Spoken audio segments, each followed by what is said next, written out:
CPM കൊല്ലം സമ്മേളനം സമാപിക്കുമ്പോൾ ഏറ്റവും ശ്രദ്ധേയമായ കാര്യമെന്ന് പറയുന്നത് കമ്മ്യൂണിസ്റ്റ് പാർട്ടിക്ക് ഉണ്ടായ നയപരമായ വ്യത്യാസമാണ്.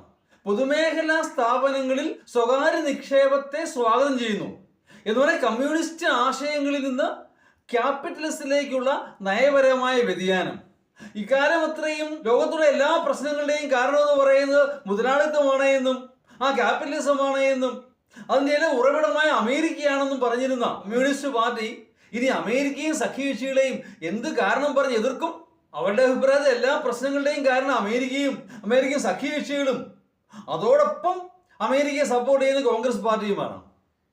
ആ പ്രധാനമന്ത്രിയെ പോലെ തന്നെ നമ്മുടെ മുഖ്യമന്ത്രി ഇടയ്ക്കിടയ്ക്ക് അമേരിക്കയിൽ പോവും, അവിടെ ചികിത്സ തേടും, അങ്ങനെ പല കാര്യങ്ങളും. അതൊന്നും കുഴപ്പമില്ല.